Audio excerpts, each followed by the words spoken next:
128 Americans drowned when a German torpedo tore into the Lusitania. It's the reason most people point to for why the United States joined the First World War.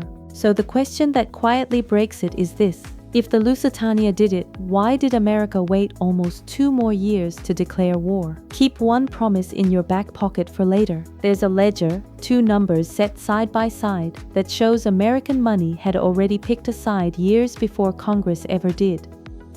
Yeah, and the timing is exactly where people slip, so let me set the clock properly because it changes everything. The Lusitania went down in 1915. The war declaration comes in 1917. Between those 2 dates sits a whole story most of us were never taught, and it's a far stranger story than the one on the plaque. Money, submarines, and 1 telegram so reckless it reads like a forgery. Chris here, and that gap is the whole mystery. 2 years, an ocean liner full of civilians goes down, 128 of them American, and the most powerful neutral on Earth does nothing that looks like war for almost 2 full years. Caroline here, 2 years of silence. That silence is the clue everybody skips. Let me say the popular version out loud because it's basically one sentence. Germany sank the Lusitania, the public got angry, the nation went to war. It's clean, it's memorable, and the calendar says it can't be the whole truth. Put a real face on that number before we go on. One of the 128 was Alfred Vanderbilt, the millionaire sportsman, one of the most famous men alive at the time. He was last seen handing his life belt to a woman with a baby. When the torpedo hit, the ship went down in under 20 minutes, and he never made it off. This is the ship worth actually seeing. Look at her. 4 funnels, one of the fastest liners ever built, a floating city. Unarmed too. Passengers, mail, cargo. That detail matters later. The outrage was real, and it was enormous. Headlines screamed for weeks. And still, President Wilson didn't ask for war. He sent protest notes. He negotiated. His own Secretary of State quit rather than sign the second one, convinced it was pushing the nation toward a fight it had no business joining. Under that pressure, Germany even eased off its submarines for a while. A year later, Wilson ran for re-election on a slogan that tells you exactly where the public stood. This one's been sitting in the comments all week, and it's the whole episode. If it wasn't the Lusitania, what actually made America finally join the war? That's what we're solving, one wrong answer at a time, all the way down to a telegram so reckless nobody believed it was real. We start with the suspect everyone names first. Did the Lusitania really do it? 2 smart people on this panel don't agree.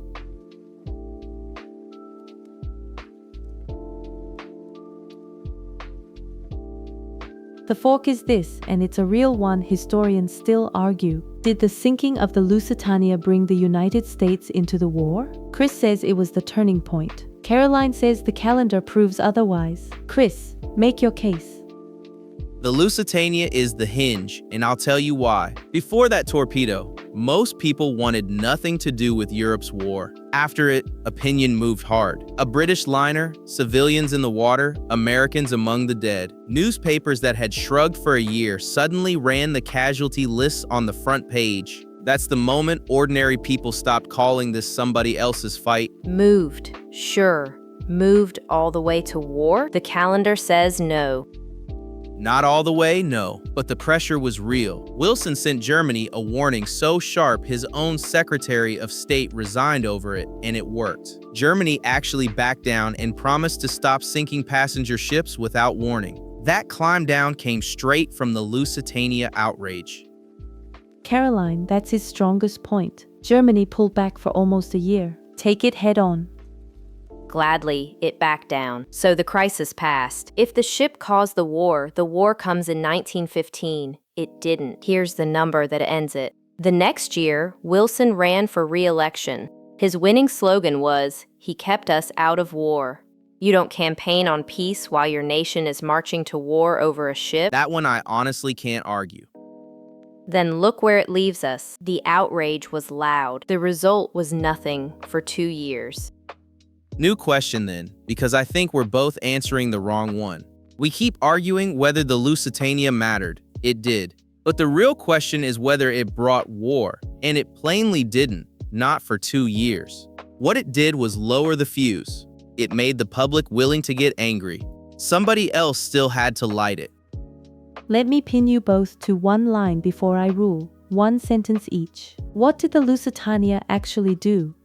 It opened the account. It didn't sign the check. It turned a neutral country into an angry one.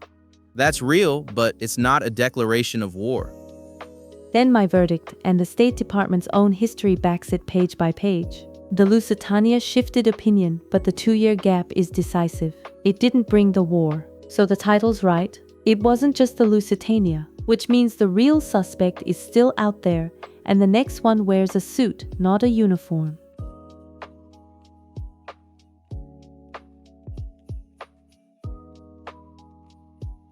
Follow the money. That's where this gets uncomfortable. If the Lusitania only opened the account, who was standing behind the nation the whole time? Follow the money, and a man in a suit walks into frame. This is the president who kept the United States out of the war for 2.5 years. Woodrow Wilson. And remember the ledger Kim promised you at the very top? Here it comes. Wilson genuinely wanted to stay out, and on paper the United States was neutral. But neutral is a word, and money is a fact, and by 1917 the two had stopped matching. Walk it start to finish, because the mechanism is the whole trick. The government stayed officially neutral, but private American banks were free to lend to whichever side they chose. And a nation at war that can borrow can keep buying steel, wheat, and shells. One firm, J.P. Morgan & Company, became the official purchasing agent for Britain and France, arranging billions in supplies. So the real question was never the flag over Washington. It was where the loans went. Then don't tell me, show me, read the 2 actual numbers. Fair, Allies on one side, over $2 billion in loans. Berlin on the other, $27 million. Watch the gap open up between them. There it is on the board. That's not a lien. It's the entire American banking system placing one enormous bet on an Allied victory. And the reason the loans to Germany came to barely $27 million isn't affection. A British naval blockade had choked off almost all trade with the Central Powers, so American factories fed the Allies and starved their enemy, all while the country called itself even-handed. Money, jobs, and factory orders were already wearing an Allied uniform. Run the ratio. Roughly 75-1. Who gets paid if Britain wins? These banks. Who loses everything if Britain falls? The same banks. Treat that board like evidence, because that's what it is. The money chose a side long before any politician would say it out loud. Walk it forward. If the Allies lose, that whole fortune evaporates. Suddenly, an Allied victory isn't charity. It's the nation protecting its own investment. So was the money the trigger? Did the loans drag the United States in on their own? No, and here I have to correct my own word from a minute ago. I called it neutral. Caroline's right. Neutral is the wrong word. The honest word is invested. The money didn't fire the shot. It just meant that when the shot finally came, America already had everything riding on one side. Both things are true. Deeply invested and still not yet at war. That settles the motive. It doesn't settle the moment. So the ledger explains why the country cared who won. But something in 1917 turned caring into fighting, and it started under the water.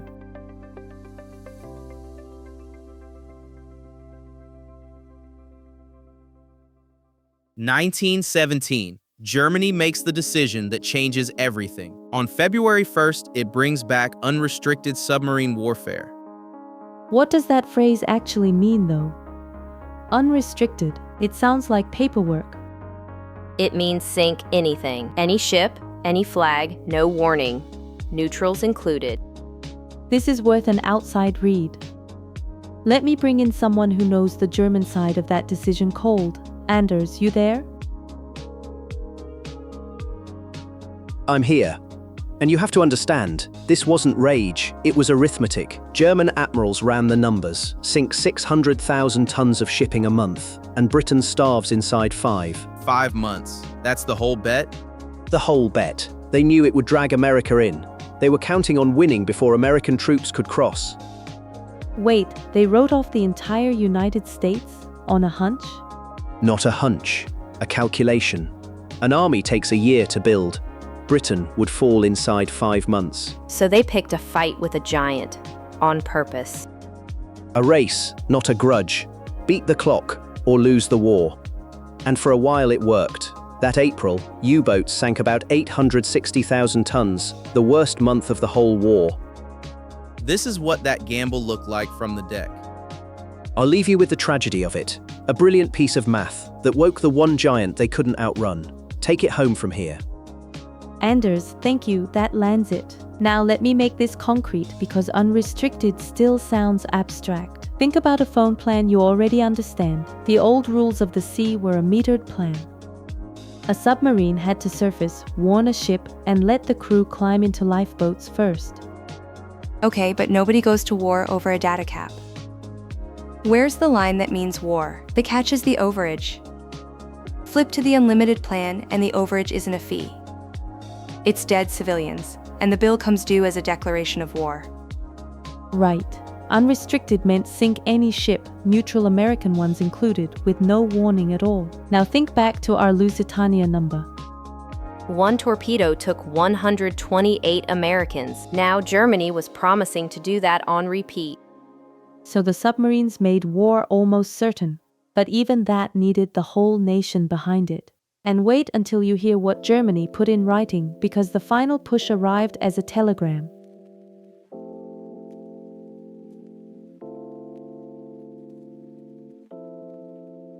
In January 1917, the German foreign minister sent a secret coded message to Mexico. British codebreakers pulled it out of the air and cracked it. And what it said was so reckless that even now it sounds invented. Look at the real thing. Rows of numbers, a Western Union form, signed by the German ambassador. This is the actual telegram, exactly as it arrived. Buried inside that code was the offer. If the United States entered the war, Germany would help Mexico attack it. In return, Mexico could take back 3 states of its own: Texas, New Mexico, and Arizona. Let me make sure I've got the room right. Germany's plan was to give Mexico 3 American states. 3 states Mexico had no army in any shape to take, from a country Mexico wasn't at war with, in exchange for a fight it never asked for. So, diplomacy at its finest. It's the single worst text message in modern history, and you can quote me on that. But the part that actually mattered is the twist. When the story broke, the public didn't believe it. They thought it was British propaganda, a cheap trick to pull them into a war they'd voted to avoid. And you can understand why. They had just re-elected a president for keeping them out. Why would the enemy hand America a reason to jump in? It was too convenient to be true. So the offer sat there, printed in every paper, dismissed as a forgery. Back up on the dates, though. The telegram was sent in January, but the public didn't see it until March. Those aren't the same moment. Good catch, and it matters. Sent in January. Decoded by the British in Room 40. Handed to Washington in late February. Printed in the papers on March 1st. And then the man who wrote it did the one thing nobody expected. Zimmerman himself stood up in public and admitted it was real. His exact words were, "I cannot deny it. It is true." It wasn't propaganda anymore. It was a confession. That's what flipped the public. Line it all up in order, because the speed is the story. Watch the clock. February 1st, the submarines. February 24th, Britain hands over the telegram. March 1st, it hits the papers. April 2nd, Wilson asks for war. April 6th, it's done. And I want to be careful here and take it page by page because it's easy to grab the wrong villain. Erica, a lot of people say the telegram is what did it. Is that right? No, and I'll hold that line until the record moves me off it. The telegram alone didn't do it. The submarines came first, on February 1st, and that's what broke off relations with Germany. The telegram is what made the public angry enough to follow. Show me a source that flips that order and I'll change my mind. There isn't one. Both things are true. The subs made war likely, the telegram made it personal. That settles the order. And the vote wasn't close. Wilson asked on April 2nd. The Senate said yes, 82-6. The House, in the early hours of April 6th, 373-50. After almost 3 years on the sidelines, it was over in 4 days. The posters went up overnight. This one, printed that same year. Within a year, those recruits were in France under one commander, General John Pershing. Millions of Americans would eventually cross to fight, the poster on that wall made real. And the thing almost nobody realizes is that we can actually hear him. His real voice was recorded in France in 1918, and it has survived for more than 100 years. Let me set the room down for a second. Everything we just traced ends in the same place. The ship, the money, the submarines, the telegram. All of it ends with American soldiers 3,000 miles from home. Stand by. Let's listen to a piece of history. General John Pershing from the battlefields of France. 3,000 miles from home, an American army is fighting for you. Everything you hold worthwhile is at stake. Only the hardest blows can win against the enemy we are fighting. Invoking the spirit of our forefathers, the Army asks your unthinking support to the end that the high ideals for which America stands may endure upon the earth. 3,000 miles from home, an American army is fighting for you. That's his real voice, over a century old. Everything the nation argued about for 2 years is standing inside that one sentence. So the honest answer to the question we opened with is this. It was never just the Lusitania. It was a cold gamble made under the water and a telegram that couldn't be denied. And the crowds that sent those soldiers off looked like this.